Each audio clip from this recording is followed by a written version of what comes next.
اللہ رب العزت نے فرمایا من الجنتی والناس، یعنی وسوسے ڈالنے والے جو شیاطین ہوتے ہیں وہ جنات میں سے بھی ہوتے ہیں، انسانوں میں سے بھی ہوتے ہیں. شیاطین الانس والجن، قرآن میں یہ بھی آیا ہے. انسانوں میں بھی شیطان ہوتے ہیں، جنات میں بھی شیطان ہوتے ہیں. انسانوں میں کیسے؟ تمہارے دوست کی شکل میں آئے گا، کبھی تمہیں پتہ بھی نہیں چلے گا، اور وہ تمہارا ذہن ڈائیورٹ کر رہا ہوگا، تمہیں بھٹکا رہا ہوگا، اور اس کی باتوں پر تم نے اپنے آپ کو بدل لیا. ایک مسئلہ میں آپ کو بتا دوں، شریعت کا مسئلہ، اس سے آپ اندازہ کریں کہ ہم کس قدر شیطان کی پیروی کرتے ہیں اور کتنی جلدی ڈائیورٹ ہو جاتے ہیں. ہمیں منانا چاہیے تھا اللہ کو، کیونکہ وہی ہماری منزل ہے، وہی ہمارا مقصود ہے، لیکن ہر دن ہر لمحے ہم ڈائیورٹ ہوتے جاتے ہیں. اب مسئلہ جو میں بتا رہا تھا وہ یہ ہے، دو مسئلے میں بتاتا ہوں، ایک نماز کا، ایک وضو کا ہے. اکثر لوگوں کی یہ شکایت بھی میرے پاس آتی ہے، استنجا کر کے آئے، پیشاب کر کے باہر آئے، وضو کرنے کے لیے بیٹھے تو ایسا لگ رہا ہے کہ قطرہ ٹپک رہا ہے، یا پیشاب کا قطرہ پھر سے نکل گیا. ایسے کئی لوگوں کو ہوتا ہے. پھر گئے وہ، پھر دھو کر کے آئے، پھر لگا کہ نہیں پیشاب کا قطرہ نکل رہا ہے. یہ اطمینان نہیں ہوتا کچھ لوگوں کو. حالانکہ استنجا کریں آپ، پورا اس میں استبرا ہے، یعنی کھانس کر کے ہو یا اٹھ کر کے بیٹھ کر کے پیر کو موڑ کے کسی بھی طرح سے آخری قطرہ نکال دیں، یہ ٹھیک ہے. لیکن اس کے بعد آپ وضو کرنے کے لیے آئے، تب یہ وسوسہ آ رہا ہے، پیشاب کا قطرہ نکلا، پیشاب کا قطرہ نکلا. اب کیا حکم کیا ہے آپ کے لیے؟ ایک نمبر 1 یہ وضو کا مسئلہ، اس کا بھی حکم میں بتاؤں. دوسرا مسئلہ سن لیں، نماز.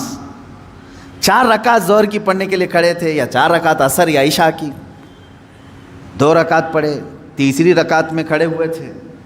اب شک ہونے لگا کہ دوسری ہے کہ تیسری ہے. تیسری میں کھڑے تھے، یہ شک ہونے لگا یہ چوتھی ہوگی کہ تیسری ہوگی. ایسا ہوتا ہے بہت سارے لوگ. نماز کا ایک مسئلہ یہ ہے. آپ وضو کا ہے، دونوں کا حکم کیا ہے اس سے میں آپ کو اپنی زندگی کے متعلق بتاؤں گا. پہلا والا جو مسئلہ ہے پیشاب کے قطرے کا، پہلی مرتبہ ایسا کبھی ہوا ہے تو جاؤ دھل لو. ایک بار ایسا ہوا کہ پیشاب کا قطرہ ٹپکا ہے یا لگ رہا ہے، جاؤ دھل کے آ جاؤ. پھر ایک مرتبہ ایسا ہوا ہے کہ وضو کرنے بیٹھا ہوں، ایسا لگا کہ پیشاب کا قطرہ ٹپک گیا، جاؤ دھل کے آؤ اور اتنا حصہ جہاں کپڑے میں لگا اس کو بھی دھل لو. تیسری مرتبہ بھی ایسا ہوا ہے، دھل لو.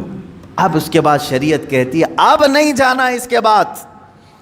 اب وضو کے لیے اگر بیٹھو گے، تمہیں لگ رہا ہے کہ پیشاب کے قطرے ٹپک رہے ہیں، ٹپکنے دو. تم پانی لے لو ایک چلو میں اور اس جگہ پر چھڑک دو پانی. پانی وہاں پر اس کپڑے کے اوپر چھڑک دو. کیوں؟ اس لیے کہ کہا گیا ہے کہ بعد میں اگر تمہیں وسوسہ بھی آنے لگے تو یوں سمجھ لو یہ پیشاب کا قطرہ نہیں بلکہ میرا چھڑکا ہوا پانی ہے، میرا چھڑکا ہوا پانی. اچھا ایسا کیوں کرایا گیا؟ شک تو ہو رہا ہے. سنیں فقہائے کرام نے فرمایا اے بندے، تجھے عبادت اللہ کی کرنی ہے. کس کی کرنی ہے؟ اللہ کو راضی کرنا ہے. اور یہ جو وسوسے آ رہے ہیں تجھے، یہ شیطان کے ہیں. اگر تو بار بار اٹھ کر کے دھونے کے لیے چلا جائے گا تو بات یہ ہوگی کہ تو شیطان کی پیروی کر رہا ہے اللہ کو چھوڑ کر کے. یہاں شریعت نے یہاں تک کہا کہ شیطان کی پیروی ہو جائے گی اگر کثرت سے تو کرنے لگ گیا. جب شیطان وسوسہ ڈالا اٹھ گئے، جب شیطان شک ڈالا پھر اٹھ گئے. بار بار اگر خیال آ رہا ہے تو اس پر عمل کرنا جائز نہیں. پانی چھڑک لو اور کہو میں شیطان کی پیروی نہیں کروں گا، میرے مولا کی عبادت کروں گا. دوسرا مسئلہ نماز کا کہ جس میں اگر 3 میں 4 میں شک ہو، ایک بار ہو گیا تو چلو دوہرا لو، 2 بار ہو گیا تو چلو ٹھیک ہے، جتنا یقین ہے اس کے آگے کی رکعتیں پڑھ لو. اب اگر بار بار ایسا شک ہوتا ہے تو فرمایا گیا اپنی نماز ویسی ہی کمپلیٹ کرو، اس لیے کہ یہ شیطان تمہیں وسوسے ڈال رہا ہے. اگر تم اس کے وسوسوں کی طرف جاؤ گے تو یہاں ہوگا یہ کہ تم شیطان کی پیروی میں لگ گئے. حقیقت میں نماز تو رحمان کی عبادت ہے. آپ سمجھ رہے ہیں؟ یہ دو مسئلوں سے میں تمہیں بتاؤں گا میرے عزیزو، پوری زندگی بھر شیطان اسی طرح سے کرتا ہے، تمہیں اپنے اصلی مقصد سے ڈائیورٹ کر کے کسی عام فضول چیز میں لگا دیتا ہے، فضول چیز میں لگا دیتا ہے۔ اسی لیے اب جیسے کسی نے اپنے پورے گھر کی فکر میں، اپنی جائیداد کی فکر میں پوری زندگی ختم کر دی، اسے معلوم ہی نہیں کتنے دن رہنے والا تھا، کتنی عمارتیں بنا رہا ہے، کتنی چھتیں قائم کرے گا۔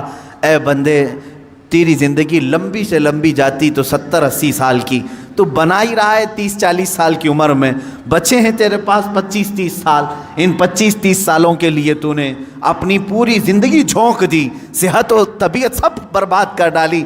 لیکن جہاں 100 سال سونا ہے کہ 200 سال کہ 500 سال کہ 1000 سال، ہمیں معلوم نہیں قبرستان میں کتنا سونا ہے، وہاں کے لیے بندہ ایک رات کی بھی عبادت کرنے کو تیار نہیں، ایک تسبیح گھمانے کو بھی تیار نہیں، وہاں کی عمارت تیار کرنے کو بندہ تیار نہیں۔ یہ شیطان ڈائیورٹ کر چکا ہے تمہیں، تمہاری اصلی منزل تو وہ تھی، تمہیں لگا دیا کسی اور کام میں، تمہیں لگا دیا کسی اور کام میں۔ عزیزان گرامی، اسی لیے تو شاعر نے کہا تھا، آگاہ اپنی موت سے کوئی بشر نہیں، سامان 100 برس کا ہے پل کی خبر نہیں، 100 برس کے پلان ہے پل کی خبر نہیں۔ تو شیطان اس طرح سے جو ہر زندگی میں ڈائیورٹ کرتا ہے،